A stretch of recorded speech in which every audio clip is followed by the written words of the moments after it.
क्रांतिकारी जोहार।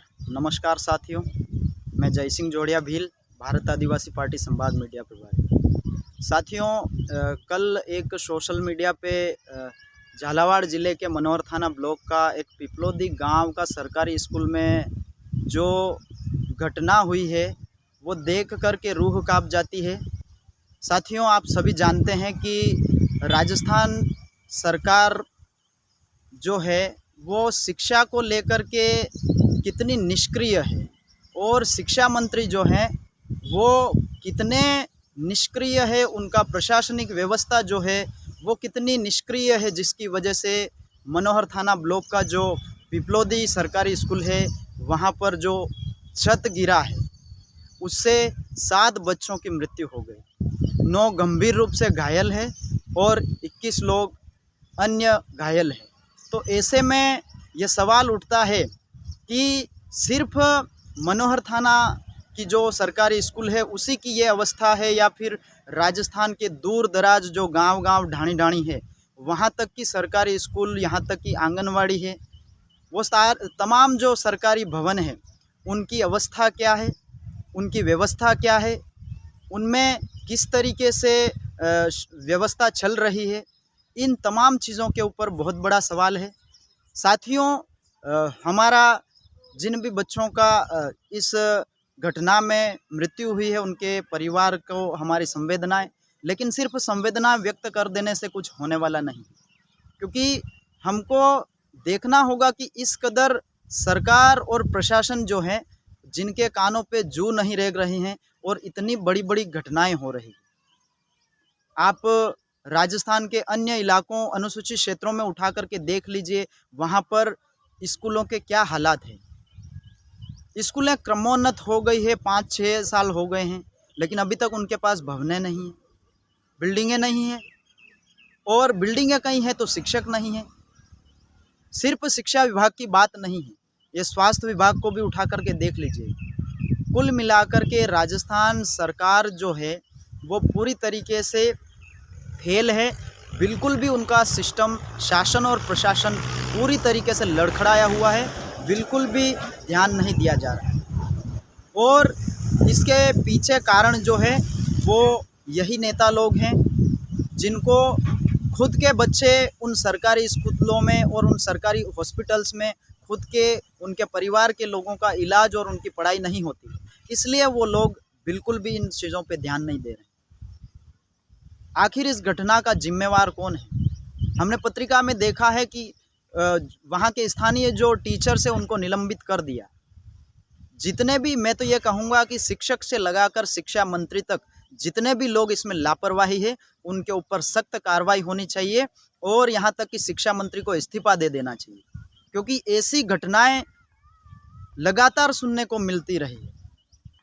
कई लोगों ने, वहाँ के स्थानीय लोगों का कहना है कि हमने कई बार ज्ञापन लिखा है, कई बार सरकार से अवगत कराया है, प्रशासन से अवगत कराया, लेकिन अभी तक उस स्कूल का किसी भी प्रकार का कोई मरम्मत नहीं हुई थी। यहाँ तक कि कलेक्टर कह रहा है कि वो जर्जर अवस्था की बिल्डिंग की सूची से गायब थी स्कूल। तो इसका मतलब इसमें कौन जिम्मेवार है?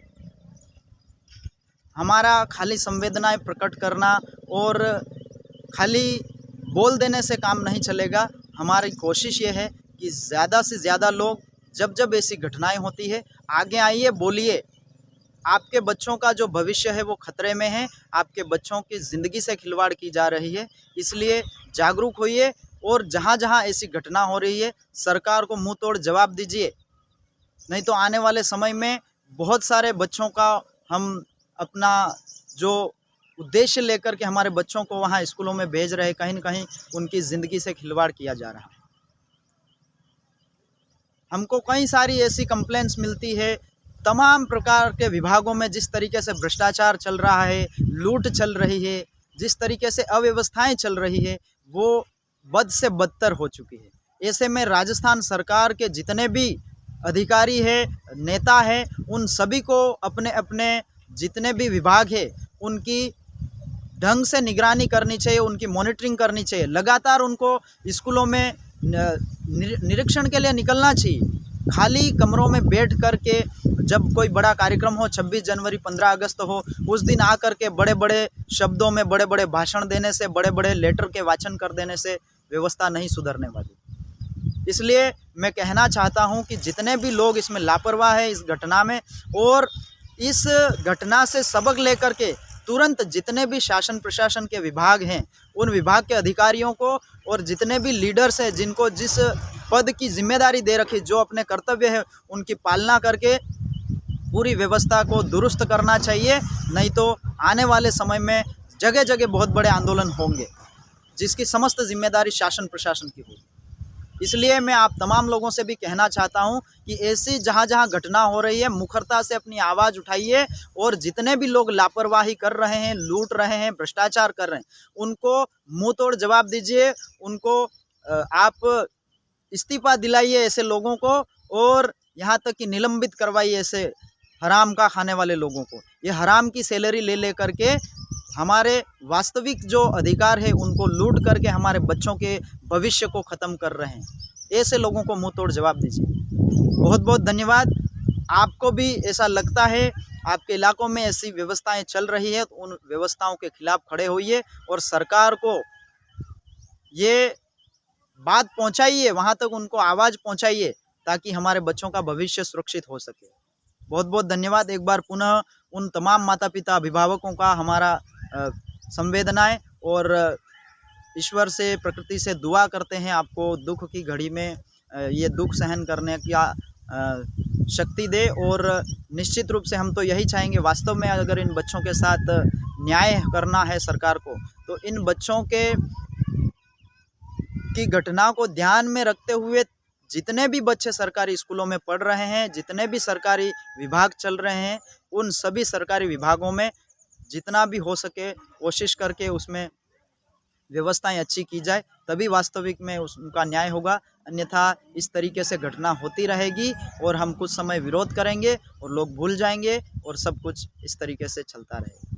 तो इस व्यवस्था को बदलने के लिए हम चाहते हैं कि सरकार सख्त से सख्त कदम उठाए, और जहाँ कहीं भी सरकारी स्कूलें, जहाँ पर गांव-गांव, ढाणी-ढाणी में, दूर दराज इलाकों में जो सरकारी स्कूलें हैं उनके ऊपर तुरंत एक्शन लेकर के वहाँ की निगरानी की जाए, और जहाँ भी ऐसी ऐसी समस्याएं आ रही है उन सभी समस्याओं को दूर करके उन बच्चों को बेहतरीन शिक्षा, गुणवत्तापूर्ण शिक्षा देने की कोशिश करी जाए।